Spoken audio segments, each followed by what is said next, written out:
que esse ambiente de corrupção que se criou no Brasil, esses escândalos, tem atrapalhado as empresas conseguirem financiamento, principalmente no mercado de capitais?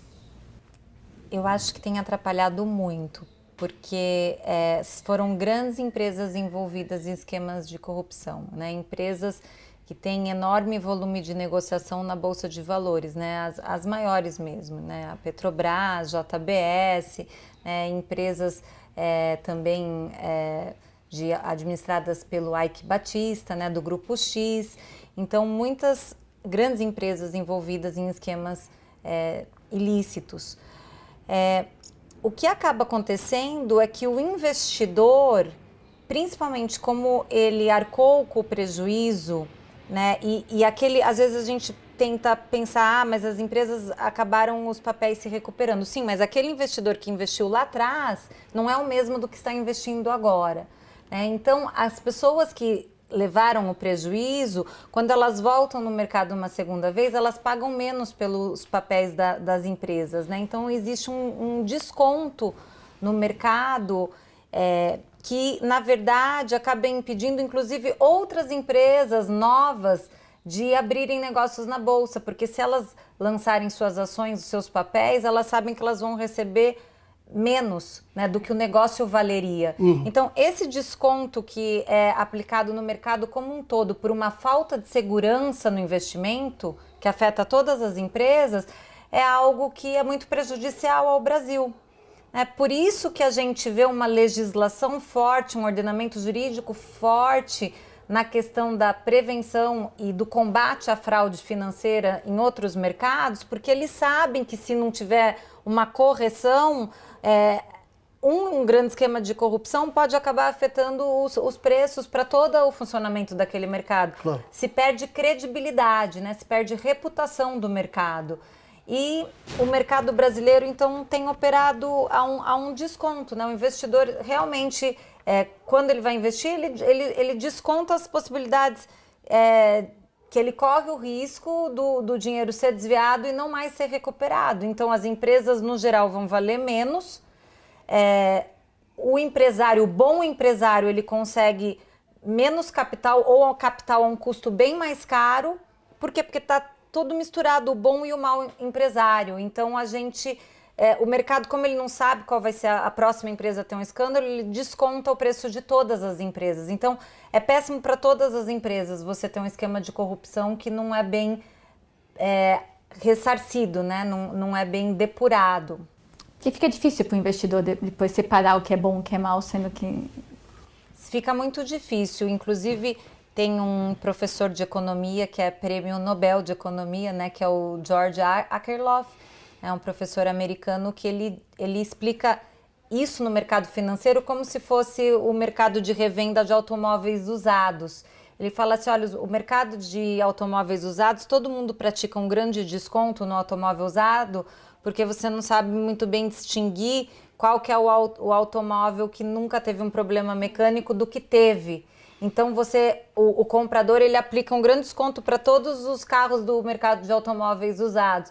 Então, é como se o investidor fizesse isso com as companhias. Como você não tem uma boa seleção de quais são as companhias que são as melhores, as mais transparentes, ele acaba descontando o preço de todas. Então, isso é um efeito perverso, né? Ocorre uma seleção adversa. O tomate podre acaba contaminando os outros tomates. Perfeito. Permanecendo eu me lembrei de um livro na área de economia que encaixa, de certa maneira, o que você está dizendo, né? Criar um ambiente positivo, saudável de negócios, é como criar um bem coletivo, né? Exato. É criar um bem público. Agora, aí existe o que se chama a lógica da ação coletiva. Quer dizer, todos os empresários, no fundo, sabem que deveriam atuar para melhorar esse ambiente, mas o custo da participação dele é muito mais alto do que a fração do bem público que ele receberá se o ambiente de fato melhorar. Isto vale também para a pessoa física lesada, né? Eu teria que agir, teria que ir a reuniões, teria que pressionar o Congresso, mas o custo da minha ação é alto demais em relação ao que eu vou receber, que é infinitesimal. Né? Então, por isso é que eu penso que há uma ligação umbilical entre o problema da participação, seja do indivíduo lesado, no caso da Petrobras, ou das empresas que investem menos ou investem com risco muito alto, porque eles não se associam o suficiente para pressionar pela melhoria da legislação e para pressionar o Congresso a melhorar a legislação. É exatamente isso, eu concordo com a análise, porque é bem o problema. Essa é a teoria do Mancur-Olson, Mancur-Olson. você lembra disso? A Eu lógica da ação coletiva. A lógica da ação coletiva, né? E ele, inclusive, explica isso no mundo político também, né? Na questão dos votos.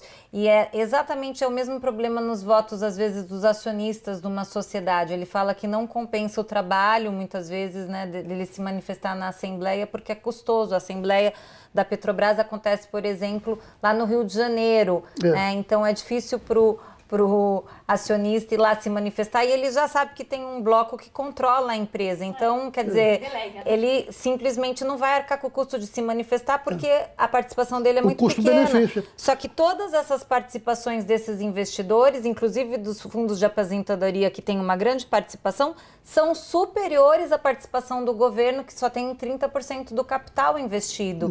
Então, quer dizer, você tem um problema econômico aí grave, porque 70% desse capital está desguarnecido em termos de proteção.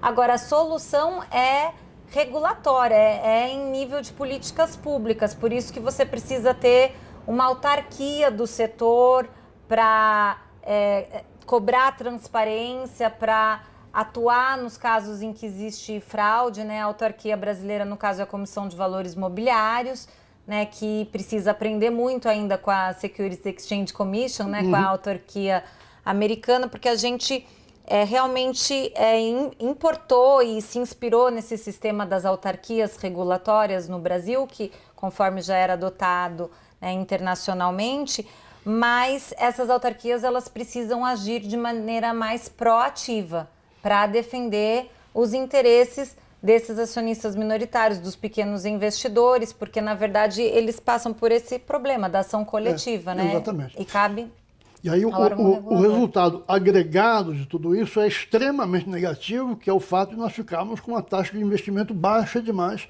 para retomar o crescimento. Né? Investindo 16% do PIB, nós não vamos crescer o que nós precisamos crescer nunca. Jamais. É difícil, e no Brasil a gente tem também o problema macroeconômico muito grande da taxa de juros ser muito alta, né, o que inviabiliza ou dificulta muitas vezes o financiamento por empréstimo bancário, né, dos empresários. Né, por isso que os empresários estão sempre indo até o BNDES para pedir empréstimo subsidiado, e nós deixamos de desenvolver um mecanismo privado, que é o sistema de mercado de capitais de bolsa de valores, onde todos os investidores, todos os poupadores, as pessoas físicas, inclusive, poderiam ir lá investir nas empresas, né? Mas não existe a proteção adequada.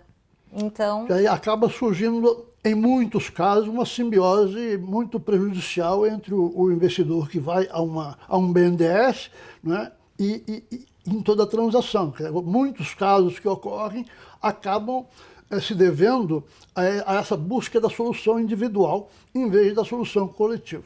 Exatamente. Os grandes empresários brasileiros preferem ir até o BNDES, é mais fácil, mais rápido, do que criar... exatamente, tentar contribuir para um ambiente de negócios total mais transparente, onde eles pudessem vender os papéis na Bolsa de Valores. Né? A gente observa que o nosso mercado de bolsa é ainda muito pequeno em relação a outros mercados de bolsa, né? Inclusive comparado com relação ao PIB brasileiro. E a descrença, né? A descrença em relação ao Congresso também contribui, né? Quer dizer, a comissão a CPI que tratou dessa questão, eu não vi o relatório, não vi na imprensa discussão sobre o relatório. O que é chocante, quer dizer, se convoca uma CPI, discute-se lá durante várias semanas, suponho que chega-se a alguma conclusão, mas cadê a conclusão? Eu não vi na imprensa nem o relatório, nem recomendações. Foi discutido muito superficialmente. Eu acho que deveria se dar mais atenção, ainda mais num momento que o Brasil passa hoje de discussão de reforma da Previdência, né? E nós estamos falando do patrimônio de fundos de pensão, que são fundos de previdência. Os fundos de previdência, de pensão, de aposentadoria foram os maiores lesados nos esquemas de corrupção revelados pela Lava Jato, pela Operação Greenfield. É um problema de previdência. Então, nós deveríamos estar tratando tudo conjuntamente, porque faz parte da mesma questão. Né? Ficamos presos ao foco penal, como você já salientou, né? Quando a questão é muito mais ampla e o ponto crucial realmente está no lado civil, né? Sim, é o lado da gestão dos recursos. Dos recursos, no bolso. Do bolso. Tem que doer no bolso de quem lesou. Tem que doer no bolso, né? Que o bolso é o órgão mais sensível do corpo humano. Exatamente. Tem? Olha, Érica, muito obrigado por ter vindo, aceitado o nosso convite. Eu tenho certeza que os nossos assinantes vão aprender muito e vão apreciar muito a sua explanação. E pode ter certeza que no futuro nós vamos te convocar outra vez. Eu agradeço muito, foi um grande prazer, professor Bolívar, esse debate é para mim realmente muito engrandecedor.